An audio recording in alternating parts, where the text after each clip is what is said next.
guys! I thought I'd make a video to address Interstitial Cystitis Awareness Month. That is the current month that we're in. So if you didn't know, September is IC Awareness Month.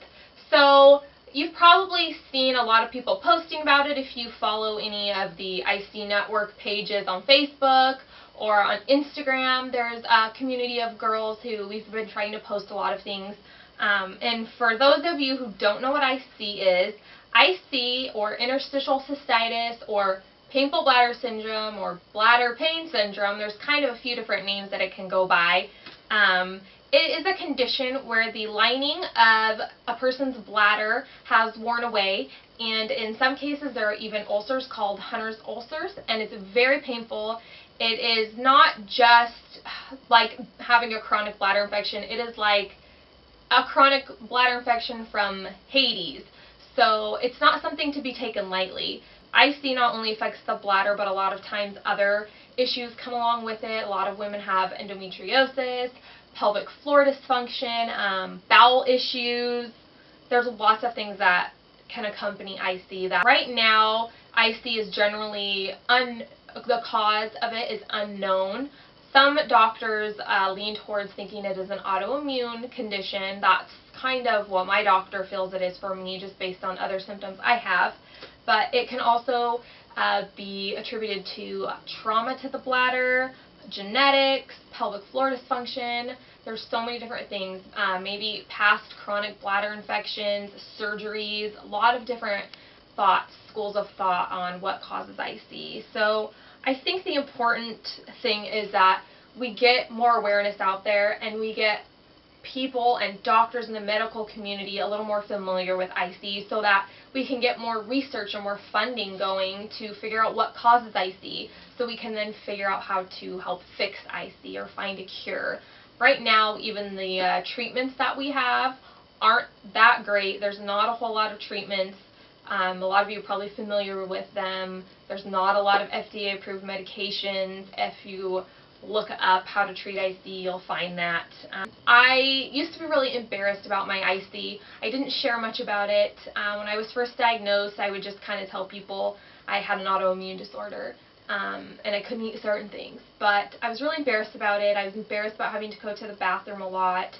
But just really over the last few months and just having the opportunity to meet so many other people suffering, I've realized that I need to get over myself and my pride, because there are a lot of people suffering, and IC is bigger than just me and how I feel, and I care so much about all of you guys and how you feel.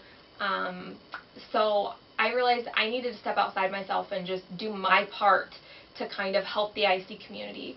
So I started to be a little more vocal about IC and to share more about it on my Facebook page and just on other social media sites, just to kind of bring more awareness and make IC a little bit more normal. So maybe the next girl that's diagnosed with it doesn't feel so embarrassed when she can see, you know, a common or familiar face to the face she sees in the mirror every day, suffering just like she is. Maybe she won't feel so embarrassed to seek help or seek support. IC can be very isolating, so it's really important to reach out to not only those IC brothers and sisters out there, but I think those who love you, to reach out and to really share with them really how you're feeling.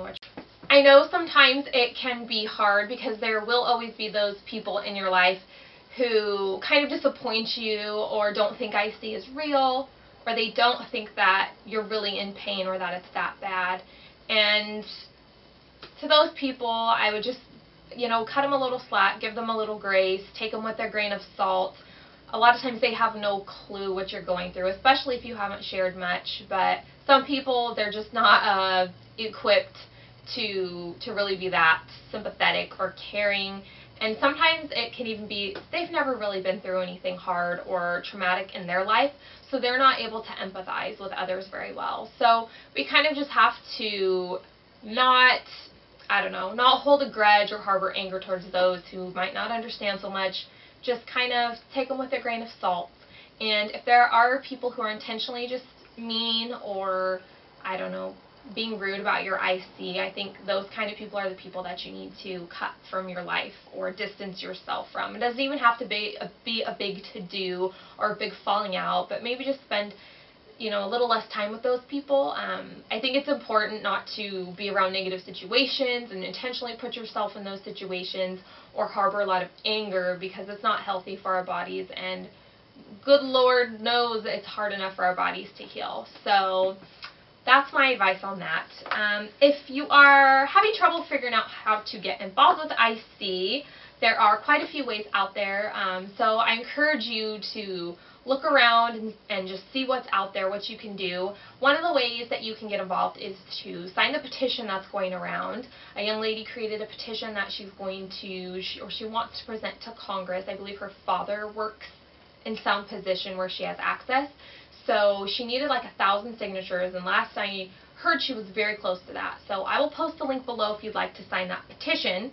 Also, you can support causes and things like the IC Network, where part of the proceeds from all their sales, or if you subscribe to their newsletter, they, I think, go to fund like IC research and things like that. So if you're looking for like snacks or soaps or supplements, check out the IC Network and support them.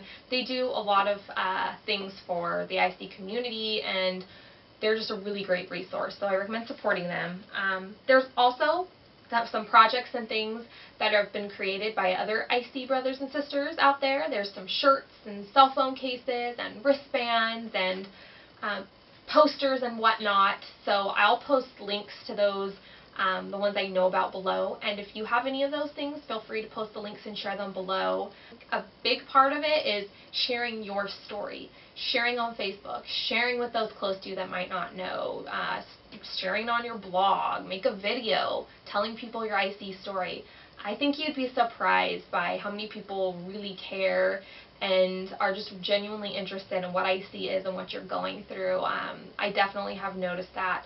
So I really recommend sharing your personal story with people. It's really important. I think our quality of life is worth it. We are worth it. We've got to get IC out there. We've got to get it more mainstream. We've got to let people know that we are worth it and we are suffering and IC is real. That's the only way to make people care and to let them know that we need a cure, we need more funding, we need research. So do your part, don't be afraid, and if you do make a video or a blog or anything, go ahead and share it below. I think that this community is so great, and I don't know, we need to stick together on this. So do your part and support Interstitial Cystitis Awareness Month, and I will see you guys on the next video. Bye!